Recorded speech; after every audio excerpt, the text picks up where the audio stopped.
Sa ibang balita, humarap sa National Bureau of Investigation ang dalawang gwardyang naka-duty ng maganap ang umano'y panggagahasa kay Denise Cornejo at pambubugbog kay Vong Navarro. Humiling naman ng lookout bulletin order si Cornejo sa NBI at DOJ laban kay Navarro. May news to go si Salima Refran. Hiniling ng kampo ni Denise Cornejo sa DOJ at NBI na maglabas ng lookout bulletin order laban sa aktor at TV host si Vong Navarro. Nais daw masiguro ng kampo ni Cornejo na hindi tatakasan ni Navarro ang sinampa nilang reklamong rape laban sa aktor.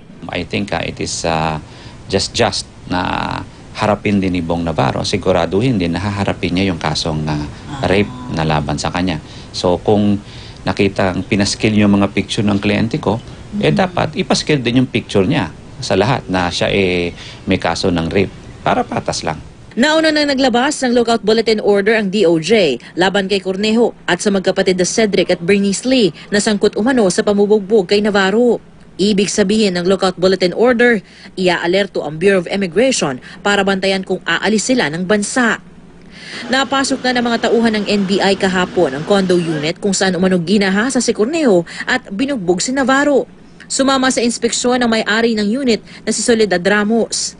Lumabas na hindi pala kay Cornejo pinaupahan ni Ramos ang unit, kundi sa isang Malaysia na si Greg Binunos. No direct contract, no contractual relationship, no professional relationship. Hindi sila business partner.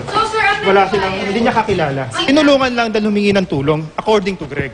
Yun lang, tinulungan niya dahil naghahanap ng a place to stay for temporary, for a while. Pinayagan niya to use it. Inaalam ng NBI kung nagbabayad ng renta si Cornejo o libre lang siyang pinatitira ni Binunos.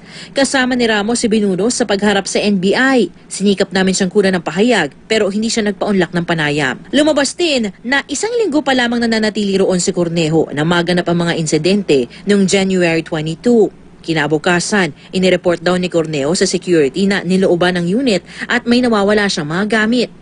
Nang tawagan ng security si Ramos para ipaalam ang reklamo ni Cornejo, nagulat siya na hindi si Binunos ang nasa unit niya.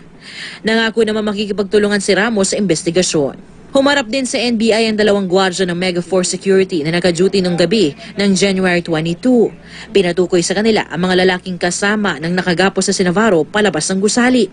Inalagay din nila sa salaysay ang nakitang pakikipag-usap ni Cornejo sa isa sa mga gwardya bago ibaba ang aktor. Tinanong daw ni Cornejo kung maliban sa main gate ay may iba pang labasan sa condo complex. Hindi naman dala ng mga security guard ang hinihinging CCTV footage noong January 17 kung kailan una nagpunta si Navarro sa condo para dalawin si Cornejo. Pagmamayari raw kasi ang CCTV footage ng pamunuan ng condo kaya hindi raw sila makakapagbigay nito.